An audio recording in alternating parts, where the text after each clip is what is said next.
Assalamualaikum warahmatullahi wabarakatuh. Kembali lagi dengan saya Gilang Aulia Barta dengan pertanyaan-pertanyaan yang nyeleneh dalam kehidupan sehari-hari bidang sains dan geologi.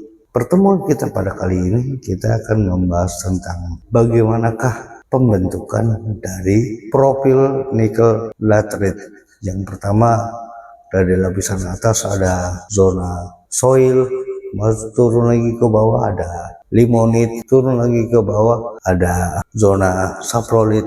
Zona saprolit yaitu zona yang kaya akan mineral. Turun lagi dari zona saprolit yaitu zona bedrock. Faktor apa yang mempengaruhi pembentukan dari lapisan-lapisan zona laterite tersebut? Simak videonya dari awal sampai akhir dengan pertanyaan-pertanyaan yang nyeleneh namun tidak untuk jawaban yang nyeleneh. Selamat menyaksikan. Dasar teori Satsuma 1975. Karyanya dirujuk dalam data endapan nikel laterite, menunjukkan analisis kadar nikel dalam mineral nikel serpentin 7-25% berat, yang membantu mengkarakterisasi zona-zona dalam profil laterite.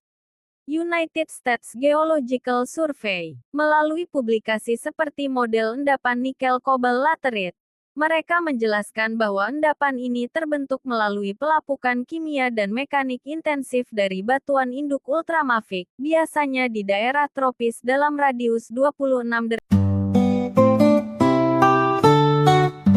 Lapisan topsoil yang berada di bagian paling atas, karena di sanalah bahan organik sisa makhluk hidup terurai dan terakumulasi, membuatnya menjadi lapisan paling subur dan kaya akan nutrisi bagi tumbuhan. Posisi ini juga penting karena melindungi lapisan tanah di bawahnya dari erosi, serta menjadi tempat bagi akar tanaman untuk tumbuh, menyerap air, dan menopang kehidupan bagi mikroorganisme. Pada aktivitas pertambangan, lapisan ini juga dipakai untuk reklamasi pasca tambang.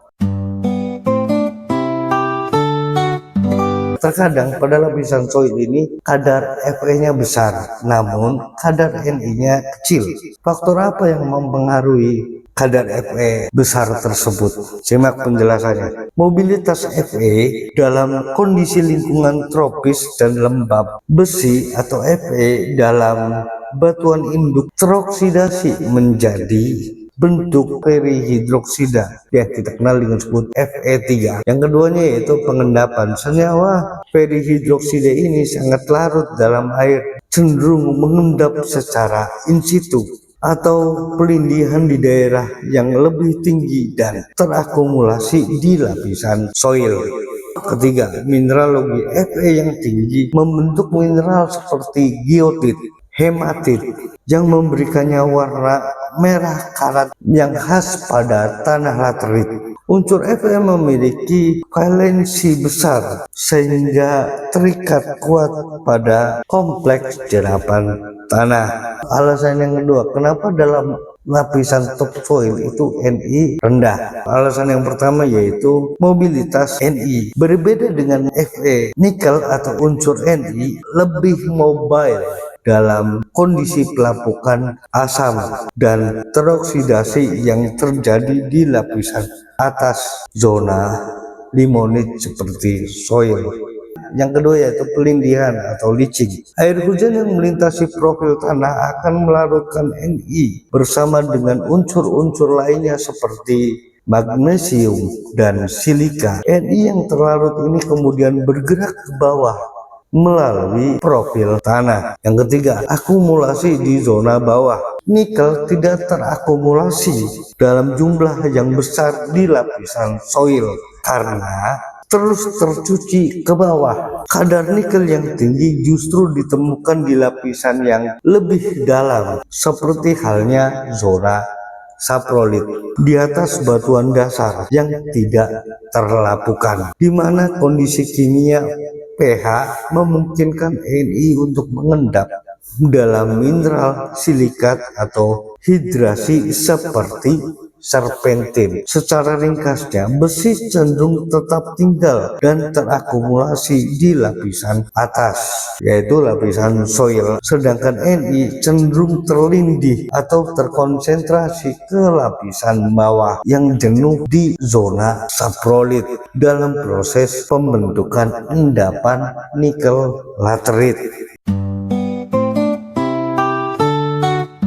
Zona limonit berada di bagian atas profil laterit karena merupakan hasil dari proses pelapukan dan oksidasi yang terjadi di permukaan atau dekat dengan permukaan tanah, di mana batuan dasar mengandung mineral besi bereaksi dengan air dan udara. Berikut ini adalah penjelasan lebih rinci mengenai proses pembentukan lapisan limonit. Yang pertama yaitu pelapukan kimia. Limonit terbentuk pada area yang tropis dengan curah hujan yang tinggi yang mendukung terjadinya pelapukan kimia pada batuan yang kaya akan besi seperti batuan ultrabasa. Air hujan yang bersifat asam meresap ke dalam tanah dan melarutkan mineral-mineral tertentu. Yang keduanya yaitu oksidasi. Di zona yang dekat dengan permukaan, kondisi lingkungan yang bersifat oksidatif, adanya kontak langsung dengan oksigen dan udara. Mineral besi seperti yang terdapat dalam batuan asal teroksidasi oleh air dan udara, membentuk senyawa oksida dan hidroksida besi yang tidak mudah larut. Limonit adalah istilah umum untuk campuran oksidasi besi berbutir halus yang didominasi oleh mineral geotit. Ketiga yaitu zona akumulasi. Limonit terakumulasi di bagian atas yang dikenal sebagai zona limonit karena mineral-mineral lain yang mudah larut seperti silika, magnesium telah tercuci dan terbawa ke lapisan yang lebih dalam atau meninggalkan konsentrasi yang tinggi di lapisan atasnya.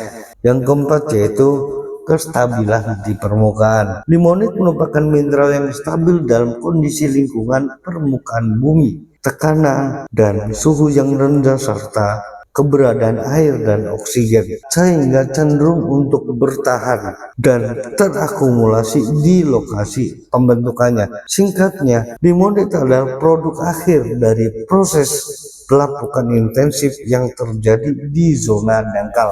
Terjadinya lapisan paling atas dalam profil laterit, tepatnya di bawah tanah penutup yaitu topsoil dan di atas zona saprolit. Zona saprolit. Pembentukan zona saprolit adalah hasil dari pelapukan kimiawi batuan dasar yang mendalam dalam kondisi iklim tropis yang lembab, menciptakan lapisan tanah yang lunak atau bongkah batuan yang masih mempertahankan tekstur aslinya tetapi mineralnya telah terurai, kaya akan oksidasi besi, menjadi tempat konsentrasi mineral berharga seperti nikel. Prosesnya melibatkan air hujan yang melarutkan mineral yang ringan dan membawa unsur seperti nikel, magnesium, silika ke bawah. Pengendapan kembali menjadi mineral baru di zona saprolit sebelum mencapai batuan dasar. Saprolit berada di bagian tengah karena merupakan hasil pelapukan kimiawi yang mendalam dari batuan dasar seperti batuan beku ultramafic yang melapuk secara vertikal. Proses ini terjadi tepat di bawah lapisan tanah atas dan di atas batuan induk yang belum lapuk atau batuan pres, sehingga membentuk profil tanah di mana saprolit mengisi zona tengah bagian lapisan batuan lapuk yang lunak dan berpori. Yang pertama yaitu proses pelapukan vertikal. Pelapukan kimia yang mendalam membentuk saprolit dari batuan induk yang solid di bawahnya. Proses ini menyebabkan pelapukan terjadi secara bertahap dari permukaan ke bawah sehingga saprolit terbentuk di atas batuan dasar yang belum lapuk. Yang kedua yaitu zona perantara. Saprolit mengisi ruang antara lapisan tanah atas yang lapuk lagi dan batuan induk yang belum lapuk, menyediakan zona tengah dalam profil pelapukan batuan. Yang ketiga yaitu pengayaan mineral. Zona saprolit seringkali menjadi kaya mineral tertentu seperti nikel, tembaga, kobalt yang terperangkap dalam batuan yang belum lapuk tersebut. Hal ini menjadikan saprolit sebagai target utama dalam penambangan mineral semacam biji nikel laterit. Pada proses penambangan atau proses eksplorasi pengeboran nikel sering kita lihat adanya lapisan lunak pada zona saprolit atau soft saprolit dan lapisan yang keras atau yang kita kenal dengan di drilling ataupun di penambangan yang sebutan rocky saprolit yang bisa kita lihat umumnya pada penambangan dan pengeboran nikel laterit yang disebabkan oleh perbedaan tingkat pelapukan batuan induk dan proses geokimia yang menyertainya. Saprolit yang lunak dan rocky saprolit pada dasarnya merupakan bagian dari zona saprolit dalam profil nikel laterit yang sama, namun mewakili kontinu pelapukan yang berbeda. Yang pertama yaitu saprolit yang lunak atau yang kita kenal dengan soft saprolit, merupakan bagian yang telah mengalami proses pelapukan kimiawi yang intens dan mendalam. Materialnya sangat lunak, didominasi oleh mineral lempung dan silika hidro seperti garnierit yang memiliki kandungan air yang tinggi sehingga lebih lunak dan mudah terhancurkan. Unsur-unsur yang mudah larut seperti MgO dan SiO2 yang telah banyak terlarut dan berpindah ke bagian atas atau hilang menyisakan konsentrasi Fe yang lebih tinggi dibandingkan saprolit keras. Yang kedua yaitu saprolit yang keras atau yang kita kenal dengan sebutan rocky saprolit, merupakan zona transisi yang lebih dekat ke batuan dasar atau bedrock yang belum mengalami pelapukan yang sempurna, dicirikan dengan masih adanya fragmen batuan asal yang keras dan belum sepenuhnya terurai mengandung boulder mencapai 10 hingga 50%. Tingkat pelapukannya menengah sehingga kekerasannya lebih tinggi dan kandungan MgO serta SiO2-nya relatif lebih tinggi dibandingkan dengan saprolit yang lunak. Karena pada area rocky saprolit ini pencuciannya atau proses leachingnya belum maksimal. Ringkasnya, keberadaan kedua lapisan mencerminkan gradasi alam dalam proses pembentukan laterit, di mana intensitas pelapukan menurun seiring dengan bertambahnya kedalaman dari tanah penutup di permukaan hingga batuan dasar yang segar. Faktor apa yang mempengaruhi ketebalan dari lapisan saprolit? Dipengaruhi oleh beberapa faktor utama yang bekerja secara bersamaan dalam proses pelapukan batuan induk. Faktor-faktor yang mempengaruhi ketebalan lapisan saprolit diantaranya sebagai berikut. Topografi atau morfologi. Topografi yang relatif landai, misalnya perbukitan, memungkinkan air hujan meresap ke dalam tanah dalam waktu yang lama sehingga pelapukan lebih intensif dan menghasilkan saprolit yang tebal. Sebaliknya, pada lereng bukit yang curam, air lebih banyak mengalir ke permukaan atau yang kita kenal dengan runoff, mengurangi waktu perserapan dan menghasilkan lapisan saprolit yang tipis. Batuan induk atau litologi. Jenis komposisi batuan asal menentukan kerentanan terhadap pelapukan. Batuan ultrabasa merupakan batuan induk yang umumnya untuk endapan nikel laterit, termasuk saprolit. Mengandung mineral seperti olivin, piroksin yang relatif mudah lapuk secara kimiawi. Struktur geologi, keberadaan rekahan, patahan batuan induk mempermudah penetrasi air dan mempercepat proses pelapukan ke kedalaman yang lebih dalam sehingga berpotensi menghasilkan prolit yang lebih tebal. Terakhir yaitu waktu. Semakin lama batuan ini terpapar pada kondisi pelapukan yang optimal, semakin tebal lapisan saprolit yang terbentuk. Singkatnya, secara ringkas, ketebalan saprolit merupakan hasil interaksi antara intensitas pelapukan kimiawi yang dipengaruhi oleh iklim dan ketersediaan air, kondisi fisik batuan dan lahan yang dipengaruhi oleh topografi, sifat batuan induk, struktur geologi, dan durasi proses. Daerah beriklim tropis, topografi yang landai, batuan induk yang rentan lapuk, dan struktur batuan memungkinkan infiltrasi air cenderung memiliki lapisan saprolit yang lebih tebal.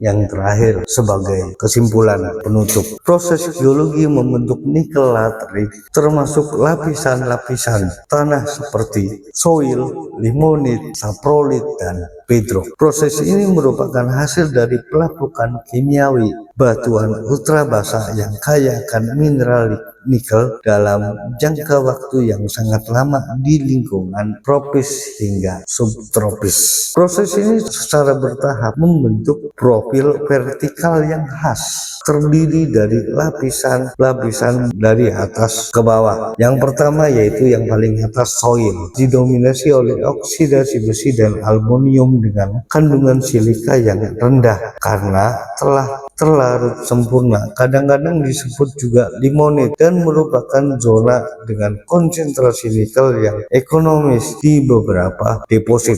Yang kedua, turun lagi ke bawah yaitu zona saprolit, lapisan bawah zona limonit, di mana batuan asli melapuk tetapi tekstur aslinya batuan dasar masih terlihat. Disinilah terjadi pengendapan nikel dalam konsentrasi yang tinggi, terutama dalam mineral silikat seperti garnierit. Lapisan ini biasanya menjadi target utama penambangan nikel laterit. Yang ketiga yaitu bedrock, batuan ultrabasa yang belum pernah mengalami proses pelapukan seperti peridotit, dunit, yang menjadi bahan induk dari seluruh proses pembentukan laterit di atasnya. Singkatnya, pembentukan nikel laterit adalah proses in situ atau proses di tempat, di mana air hujan yang bersifat asal melarutkan nikel di batuan dasar dan memindahkannya ke bawah. Pengendapan kembali di zona-zona tertentu seperti zona limonit, zona saprolit, dan menyisakan konsentrasi yang bernilai ekonomis jika dilakukan penambangan dengan baik dan benar. Mungkin cukup sekian dari saya, mudah-mudahan bermanfaat. Kurang lebihnya saya mohon maaf. Assalamualaikum warahmatullahi wabarakatuh.